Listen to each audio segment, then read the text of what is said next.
కేవలం 7,999 up to 10 kgs వరకు బరువు తగ్గి అధిక బరువు నుంచి వచ్చే ప్రధాన సమస్యలను దూరం చేసుకోండి. తెలంగాణకి సింగరేణి బొగ్గు గనులు గుండెకాయ లాంటిదన్నారు డిప్యూటీ సీఎం భట్టి విక్రమార్క. సింగరేణిని ఇంకా సమున్నతంగా తీర్చిదిద్దుతామన్నారు. సింగరేణి సంస్థ ద్వారా ఇతర రాష్ట్రాల్లో కూడా గనులను ఓపెన్ చేసేందుకు కృషి చేస్తుందని చెప్పారు. కేంద్రం బొగ్గు గనులను వేలం వేస్తే వాటిని కూడా దక్కించుకునేందుకు ప్రయత్నాలు చేస్తామంటున్నారు భట్టి విక్రమార్క. డిప్యూటీ సీఎం భట్టి విక్రమార్కతో మా ప్రతినిధి Bhupal face to face. Singareni విస్తరణ కోసం ఇంకా ఎటువంటి చర్యలు ప్రభుత్వంలో తీసుకోబోతుంది? సింగరేణి కాలేజ్ సంబంధించి బొగ్గు బాయిల విస్తరణ జరుగుతూ ఉంది. ఈ రాష్ట్రంలో కాకుండా ఇతర రాష్ట్రాల్లో కూడా ఎక్కడ ఆక్షన్ జరిగినా సింగరేణి పార్టిసిపేట్ చేసి బొగ్గు బ్లాక్స్ని సాధించడానికి ప్రయత్నం చేస్తుంది. Apart from coal mining, critical minerals, rare earth minerals, semi conductors కోసం అవసరమైన టెక్నాలజీలో పనికొచ్చే మినరల్స్ అన్నిటి కోసం కూడా దేశవ్యాప్తంగా భారత ప్రభుత్వం ఎక్కడెక్కడైతే బ్లాక్స్ ఆక్షన్ చేయడానికి ప్రయత్నం చేస్తుందో ఆ రాష్ట్రాల్లో అవసరం ఉంటే అక్కడ కూడా వెళ్తా ఉంది.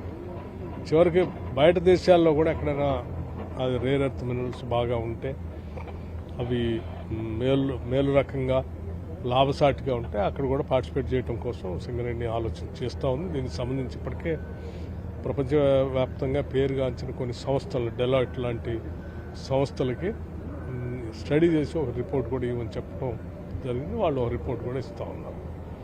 ప్రైస్ వాటర్ కూపర్ వాళ్ళు కూడా ఇస్తూ ఉన్నారు కదా, డెలాయిట్స్ వాళ్ళు, ప్రైస్ వాటర్ కూపర్ వాళ్ళు ఇద్దరిని కూడా అపాయింట్ చేసాం, వాళ్ళు తీసుకుని ఇస్తారు. అంటే కేంద్ర ప్రభుత్వం కొన్ని బ్లాకులను వేలంపాట వేయడానికి ప్రయత్నం చేస్తుంది. అయితే ఇప్పుడు కొత్తగా సింగరేణి ఆ వేలంపాటలో ఎలా పాల్గొంటుంది, వాటిని చేజిక్కించుకోవడానికి ఏ విధమైన ప్రయత్నాలు చేస్తుంది? ప్రాథమికంగా తెలంగాణ ఆత్మ సింగరేణి సంస్థ. సో తెలంగాణ గోదావరి పరివాహ ప్రాంతంలో ఉన్నటువంటి బ్లాక్స్ అన్ని గతంలో న్యాచురల్గానే అది ఒక సహసిద్ధంగా బ్లాక్స్ అన్ని సింగరేణికి అలాట్ చేస్తూ ఉండేవాడు. సరే, భారతీయ జనతా పార్టీ కేంద్ర ప్రభుత్వం అధికారంలోకి వచ్చిన తర్వాత ఈ బ్లాక్స్ అన్నింటిని కూడా దేశవ్యాప్తంగా అది పబ్లిక్ సెక్టర్ అయినా సరే ఆక్షన్లోనే పార్టిసిపేట్ చేసి బ్లాక్స్ పొందాలని ఒక MMDR యాక్ట్ని తీసుకోవడం రావటం పార్లమెంట్లో. ఆ యాక్ట్ వచ్చిన తర్వాత వాళ్ళు ఈ కార్యక్రమం మొదలుపెట్టారు. సరే, సింగరేణి సహసిద్ధంగా మాకు ఎలా చేయమని ఒక పక్కన అడుగుతూనే ఇంకో పక్కన ఈ తెలంగాణ రాష్ట్రంలో ఉన్న ఏ బ్లాక్ కూడా సింగరేణి కాకుండా ప్రైవేట్ వ్యక్తుల చేతుల్లో పోకుండా సింగరేణిని ఆలోచన చేసి అవసరమైతే ఆక్షన్లో పార్టిసిపేట్ చేసి తీసుకోవాలని కార్మిక సంఘాలు, యాజమాన్యాలు అందరూ ఆలోచన చేసి నిర్ణయం చేశారు. దాంట్లో భాగంగానే ఇక్కడ బ్లాక్స్ ఆక్షన్ జరిగితే కూడా సింగరేణి పార్టిసిపేట్ చేస్తుంది, బ్లాక్స్ పొందుతూ సింగరేణి బతికించడం కోసం కావాల్సిన చర్యలన్నీ తీసుకుంటాం. అంటే కొన్ని ప్రాంతాల్లో ఇల్లందు, కొత్తగూడెం లాంటి ప్రాంతాల్లో ఇప్పటికే ఓపెన్ కాస్ట్ గనులు పూర్తి అయిపోయినాయి. కొత్త ఓపెన్ కాస్ట్లు గనులు మంజూరు జరుగుతుంది, కానీ వాటి విషయంలో కొంత ఆలస్యంగా జరుగుతుంది అనేది కార్మిక సంఘాలు అంటున్నాయి. సింగరేణి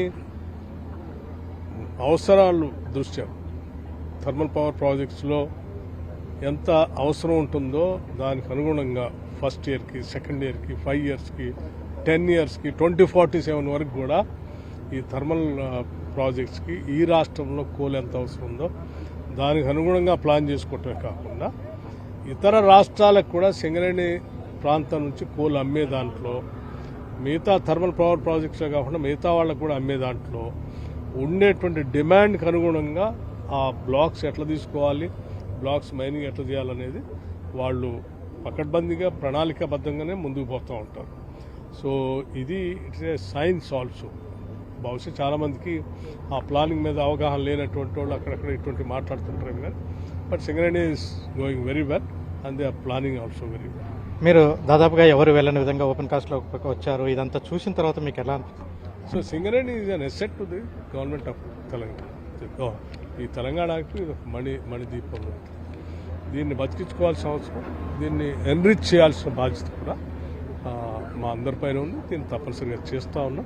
తెలంగాణకి ఒక తలమానికం లాంటిది సింగరేణి. ఈ సింగరేణి అభివృద్ధి కోసం ఇంకా మరింతగా ప్రభుత్వం కృషి చేస్తుంది. అదేవిధంగా వేలంపాటలో వేలంపాట పాడకుండా కేంద్ర ప్రభుత్వాన్ని అడ్డుకోవడానికి ప్రయత్నం చేస్తాం. అదేవిధంగా వేలంపాటకు సంబంధించి ఇంకా మరిన్ని గనులు సింగరేణికి వచ్చే విధంగా కృషి చేస్తామని డిప్యూటీ సీఎం మల్లు భట్టి విక్రమార్క చెప్తున్నారు. కెమెరా పర్సన్ పృథ్వీతో Bhupal, NTV, Sathupalli open cast నుంచి.